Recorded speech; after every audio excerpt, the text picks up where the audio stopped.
So today I want to talk about how your breathing pattern really affects the way you feel in your back. A lot of times I get a lot of clients that come to me with pain in their low back or in their neck and shoulders, and it's just this chronic nagging pain that they've had for many years often. And a lot of times people have gone down all sorts of avenues trying to fix this pain or correct the pain, and they don't even realize the way that they're breathing on a day-to-day basis is really affecting the way that they feel. So I just want to connect the anatomy of the breath with the way that your back feels today, and then we'll take a few breaths together to try to find some relaxation. So I've spoken about the diaphragm many times. I do have a detailed anatomy video. I think it's like the very first one that I made on my YouTube channel or in my Instagram videos at Julie Turner MVMT if you need a refresher. But basically, the diaphragm sits three-dimensionally inside the rib cage. It contracts on your inhale and slides down your spine. And on your exhale, it creates the shape of a dome, helping you push the air out of the lungs as it releases up the spine.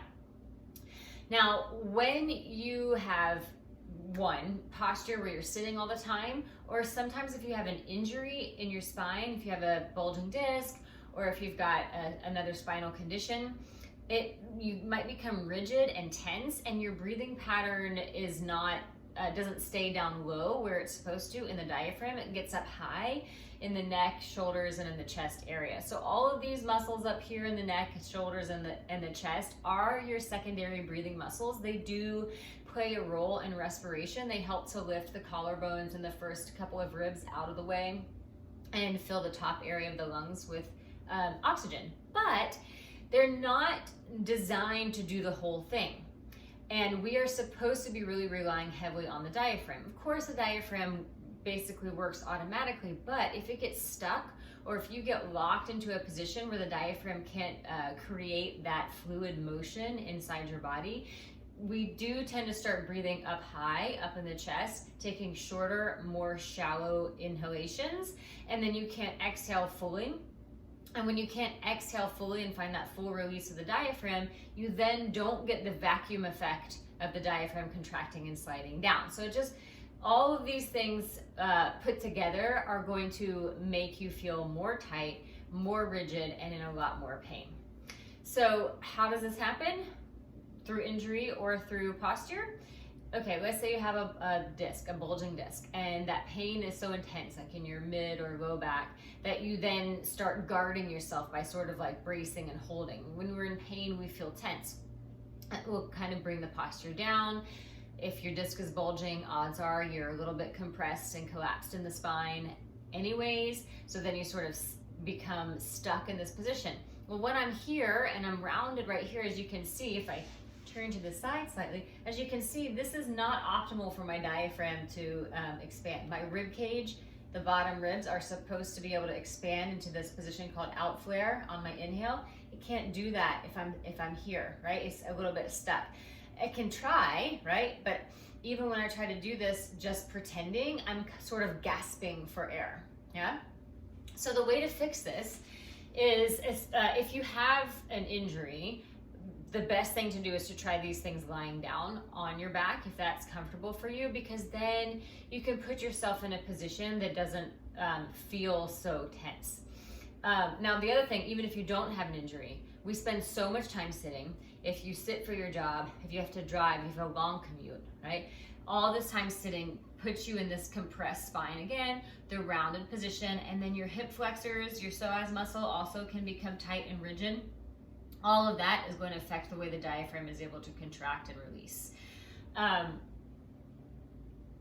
major thing you can do if you don't have an injury in your back, if you're just working through some tightness and stiffness, you can try stretching your hip flexors with like a low lunge position. That's a great way to sort of relieve some of that pain and to take a deep breath in. If you are working through an injury, the best thing to do is to try restful breathing first. Also, feel free to reach out to me or find a medical professional. If you're really in severe pain, go to your doctor, get it checked out, figure some things out. And you wouldn't want to do an intense stretch especially if you have just injured yourself. You don't want to do an intense hip flexor stretch because it could cause a little bit more pain. That's just a little disclaimer. All right, so how do we fix this? All right, so if you're going to try in a seated position, you can just sit. I'm sitting cross-legged because that's comfortable for me. If it's not, no worries. You can sit on a chair, you can sit on a block, a pillow, anything that works for you. But let's try sitting and finding a good posture first and then finding some breath. And then I'll also show you how to do something lying down because I know a lot of people will be more comfortable that way. So when I'm sitting, I just want to sit right in front of my sits bones, right? I don't want to sit right on them. You know those knobby butt bones that press into hard chairs when you're sitting down?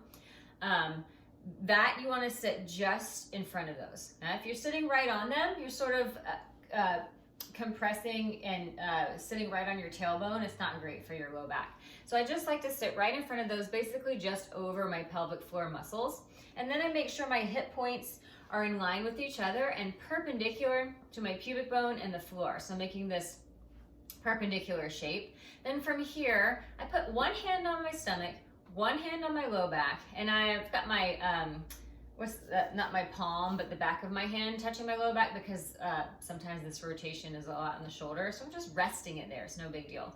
I want to feel this dynamic curve in my low back, right? So I feel my low back is sort of sloping forward. And my belly even starts to drop forward a little bit, but as I inhale, I let it expand like a balloon. And then as you exhale, pull the belly button back toward the spine without changing the shape of that low back. Yeah? So I'm stacking myself up from the bottom to the top here. And then you can just do this a few more times. And usually I like to kind of go through the whole thing and think about neutral spine. But for now, let's just focus on the pelvis stacking and the low back stacking and breathing deeply into the abdomen, and then hopefully everything else will just sort of set itself up on the way. You can also think about relaxing your upper body. Make sure your shoulders are not lifting up here when you breathe, and also make sure you're not actively pressing them down because this is just as bad, okay? So just relax, holding a hand, inhale into your hand, sending the breath forward like a balloon, and then exhale, pulling that belly button back toward the spine without shifting the spine at all. 2 more times. Inhale. And exhale. 1 more time. Inhale.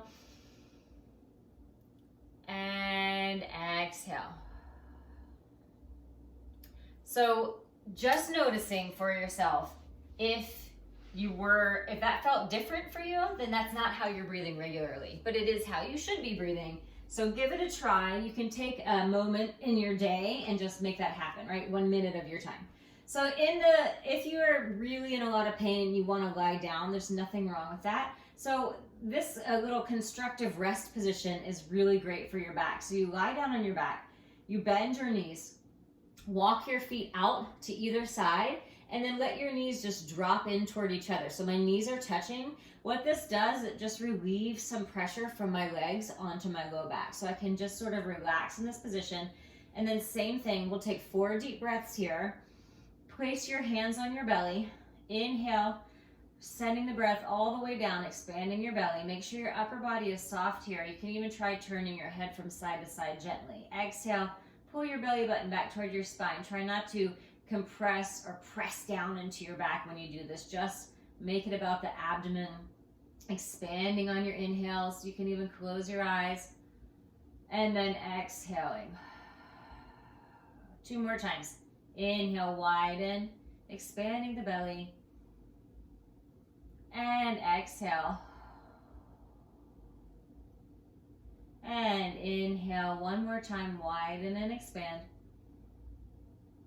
And exhale.